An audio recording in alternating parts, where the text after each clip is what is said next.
If your brain suddenly turns on the second your head hits the pillow, there's actually a really good reason for that. And no, it's not because you're bad at sleeping.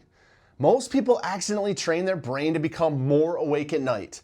And later in this video, I'm going to show you the one mistake that quietly teaches your brain to stay awake the second your head hits the pillow. And once you understand that pattern, you can finally start breaking it. And the last reason we talk about today is one that most people completely miss. Hi, I'm Brandon from Parkway Sleep. And if your body feels exhausted, but your brain suddenly becomes a TED Talk at 11:43 p.m., this video's for you. Because this is such a weirdly specific experience. I mean, you get into bed, you get comfortable, you close your eyes, and then for about 8 seconds, everything feels promising. And then your brain goes, hey, quick question. And now we're off. Did I respond to that email? What do I have to do tomorrow? Why did I say that weird thing earlier? Should I completely rethink my entire future right now? And suddenly, it's not bedtime anymore. It's a full strategy session at 10:47 p.m. And the worst part is the harder you try to sleep, the more awake you're actually going to feel. So why does this happen? Why does your brain wait until the exact moment you want to sleep to suddenly become the most active it's been the whole day? There's a few major reasons behind this, and once you understand them, the whole thing starts making way more sense. Because what most people never realize is they accidentally train this pattern for years without even knowing it. And the reason number one is your brain, it never actually shut off. Now this is probably the biggest one. So think about your day for a second. From the moment you wake up, your brain is on. You're solving problems, making decisions, responding to texts, switching between tasks, thinking about work, thinking about family, thinking about everything. And even when you're relaxing, you're usually still consuming something. I mean, we're scrolling, we're watching videos, we're reading posts, we're answering messages. Your brain is constantly taking in information. Now here's the problem. Your brain doesn't process all of that in real time. A lot of it gets pushed aside. It's kind of like opening tabs on a computer all day long. You got your work tab, your bills tab, your random stress tab, that awkward conversation from 3 years ago tab. And those tabs, they just stay open. So when does your brain finally try to process everything? When everything starts to quiet down. When you're finally in bed. I mean, you have no distractions, no noise, no input. That's when your brain finally goes, all right, now we can deal with all of this. And suddenly, all those unfinished thoughts, they show up at once. And that's why nighttime thoughts, they feel random. They're usually not random. They're just unfinished. And honestly, that realization alone helps a lot of people to stop panicking. Because it means your brain, it's not malfunctioning. It's overloaded. But then most people accidentally make things worse. Now, reason number two is you start trying to force sleep. And this is where things really start to spiral. Because the second that you realize you're awake, you start to panic a little. You start thinking, man, I need sleep. I have to be up early tomorrow. This is going to ruin my day. And now your brain shifts modes. So instead of winding down, you're problem solving. And problem solving, it requires focus, attention, effort, which means now you're more awake. It's like trying to force yourself to relax. The harder you try, the worse it's going to get. And now comes in the sleep math. You know exactly what I'm talking about. Okay, if I fall asleep right now, I can probably get about 5 hours. And somehow doing math at 2 a.m. feels productive. But now sleep starts to feel more like a performance. In your brain, it's trying to win. But sleep isn't something you win. It's actually something you allow. And by the way, this is why so many people feel exhausted all day. But suddenly, well, I'm wide awake at night. Because exhaustion and relaxation are not the same thing. Your body, it can feel drained while your brain is still running at full speed. And this next part is where a lot of people accidentally create a long-term problem. And it's reason number three. Your brain learned that the bed, it equals thinking time.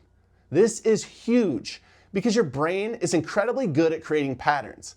And every night you lie in the bed, awake, thinking, frustrated, trying to force sleep, your brain learns something. It learns that bed equals thinking. Bed equals stress. Bed equals awake.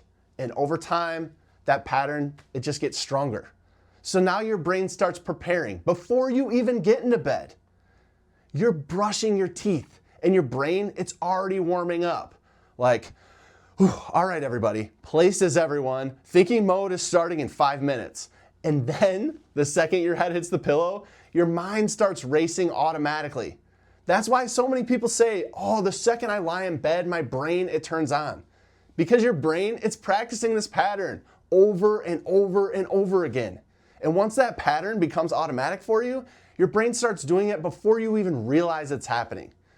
And then there's no way that one more thing makes nighttime thoughts feel so intense. And honestly, this is the last reason. It's one of the most completely underestimated ones. It's reason number 4. Stress finally has space to show up.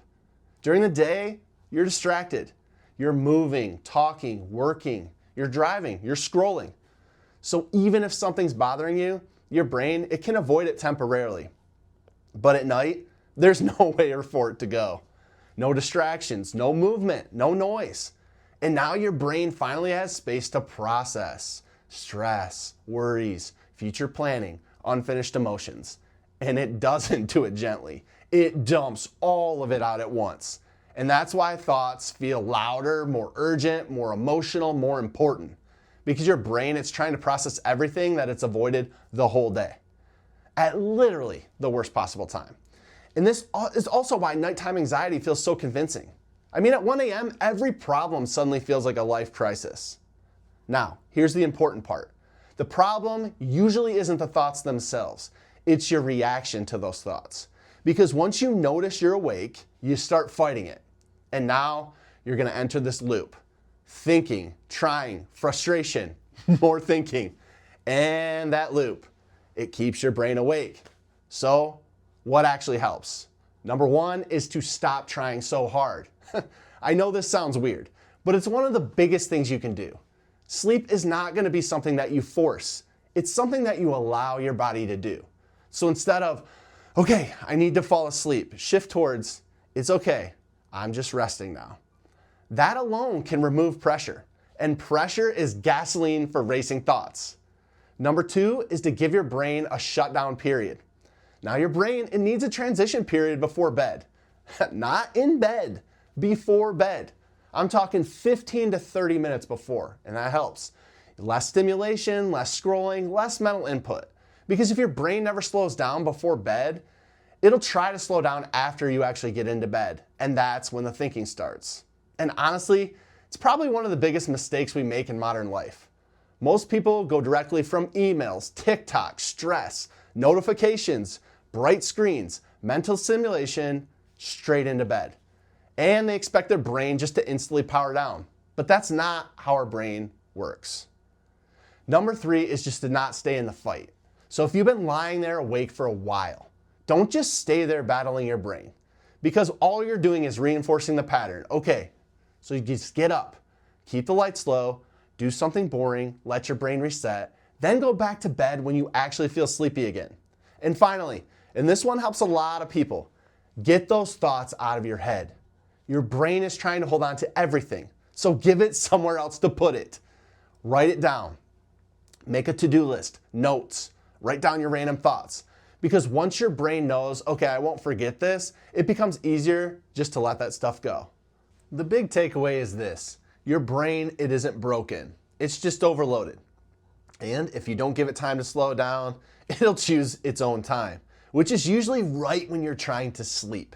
So if your brain won't shut off at night, it's not random. It's a learned pattern. And the good news is patterns can change. And if you're in North Carolina and you're struggling with poor sleep, snoring, exhaustion, insomnia, or possible sleep apnea symptoms, our team at Parkway Sleep helps people every single day finally get the answers they need to start sleeping better. Remember, feeling exhausted all the time, it isn't something you should just accept. Better sleep can change everything. We'll see you on the next video.